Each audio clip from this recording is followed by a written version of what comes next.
Hey all, Team D here.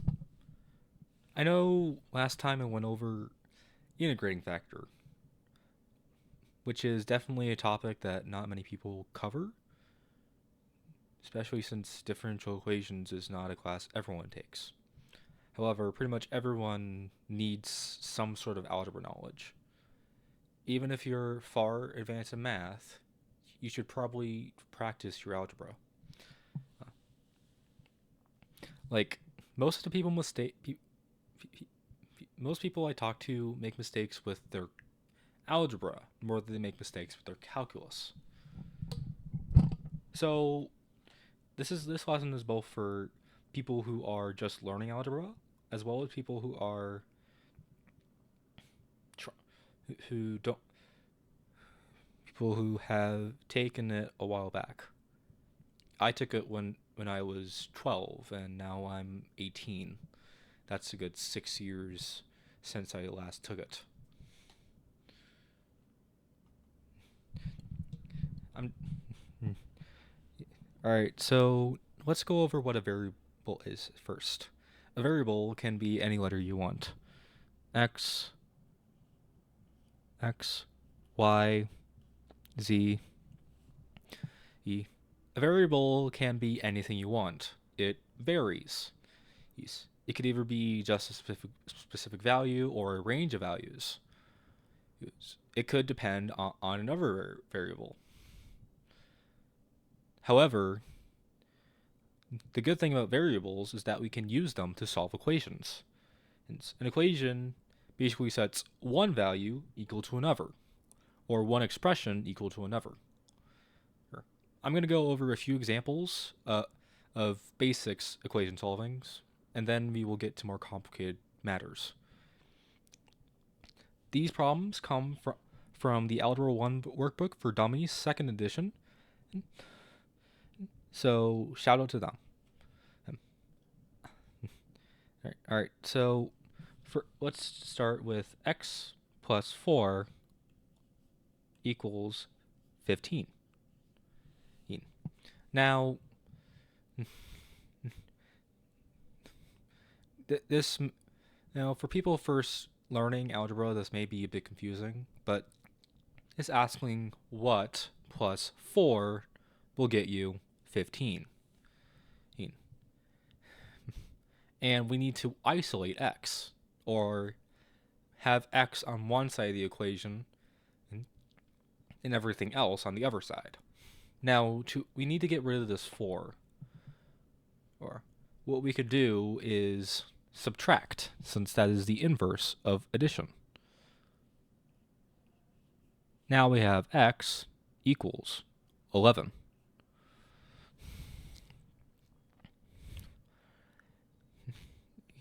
This isn't... Yeah. Let's go for another basic example. Feel free to pause the video if you think you can solve it on your own.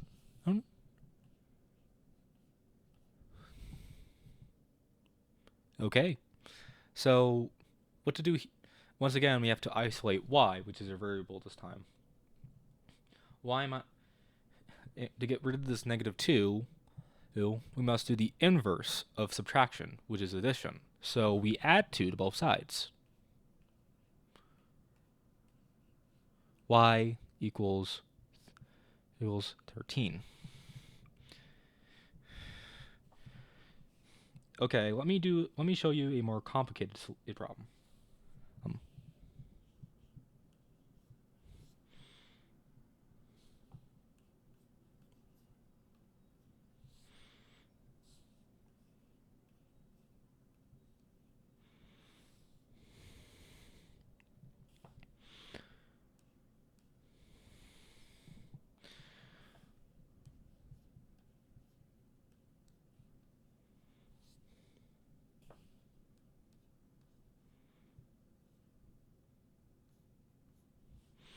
All right. I apologize for the lack for lack of space, but yeah, this one looks a lot more intimidating, but it follows the same basic principles. So, how do we do this? Pause the video if you want to solve for yourself. And once we get back, we will talk about it. Okay, so firstly, we need to combine like terms on each side. So the 2y and the 6y can combine into 8y. And the positive 9 and negative 8 can combine to positive 1. On the right-hand side, the 4y and the 3y combine to 7y, and the 5 and negative 11 combine to negative 6. This makes the equation much simpler. Now, we have to get all the I elements onto one side, and all of the non-y stuff onto the other side. So, in order to get only y onto one side, or the left-hand side, we need to remove this 7y. So we subtract 7y, and to compensate for that, we have to subtract 7y from the other side. And now we have y plus 1 equals negative 6. And now we just subtract 1 from each side like we did in previous examples. So now we have y equals negative 7. So solving for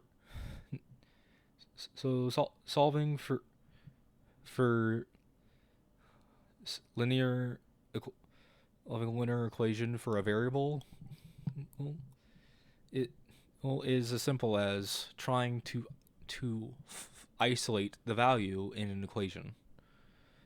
Next, let's use some examples where we have to multiply or divide by a constant in order to get our value. So, for first example, 6x equals 24. Now, when a coefficient I have a coefficient in front of a variable, coefficient being a number in front of it, or in this case 6, it means that it's 6 times your variable.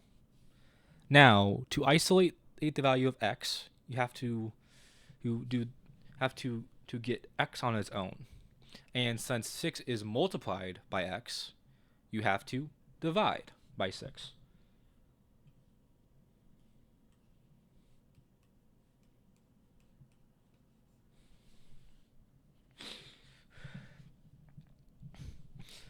So x equals 4.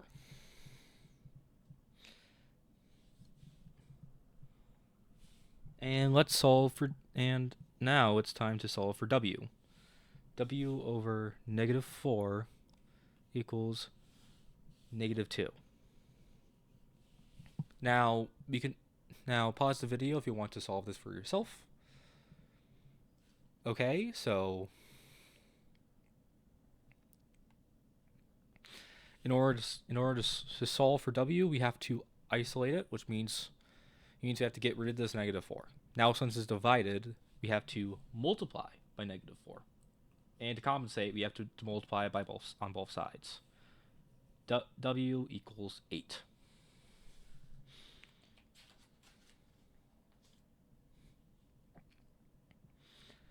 That's not particularly... I don't think it's Yeah, so far this has been fairly straightforward. But let's put it all together.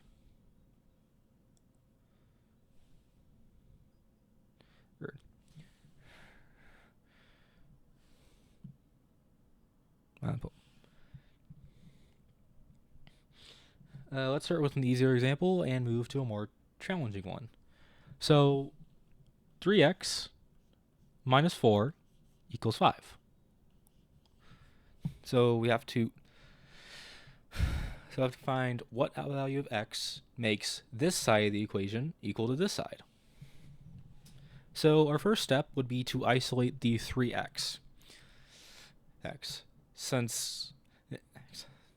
And to do that, we have to get rid of this negative 4, which means you have to add 4 to both sides. 3x equals 9. Now we can isolate the value of x, And since it's 3 multiplied by x, we can divide both sides by x, or 3. My apologies. X equals 3.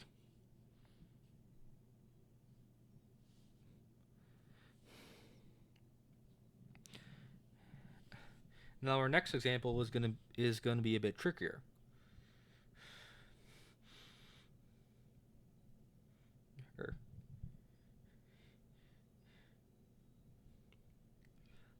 We're gonna put an x value on both sides of the equation, or 5x minus 3 equals 8x plus 9. Now pause the video if you want to solve for yourself, and I will get back to this as soon as possible. Okay, let's continue. So, our first step would be to get all the x elements onto one side and all the non-x elements on the other side. This is so we can isolate the variables. Now, let's put the non-x stuff on the left side and the x stuff on the y side, on the right side, because the negatives will work out better. So, in order to get all the x elements onto the right side, we have to remove this 5x. So we subtract 5x from both sides. X. And in order to get this 9 onto this side, we subtract both sides by 9.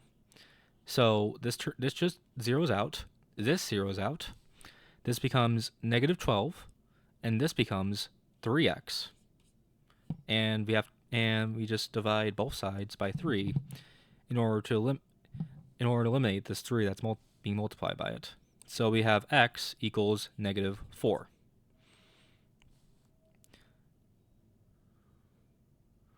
Last, but certainly,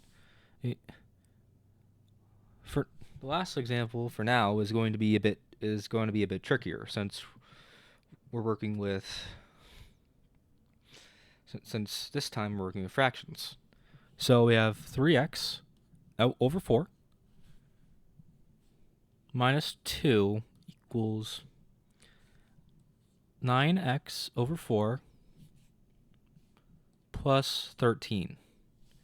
Now, pause the video if you want to solve for yourself, and when you're ready, feel free to continue. Okay, so I personally don't like working with fractions and equations like this. So my personal advice is to multiply both sides by 4, or to eliminate the 4 in the denominators. So multiply the entire equation by 4. Since we're multiplying it by both sides, it will still be equal. So 3x, since this cancels out, minus 2 times 4, which is 8, equals 9x, since the 4 cancels out again, plus 13 times 4, which is 52.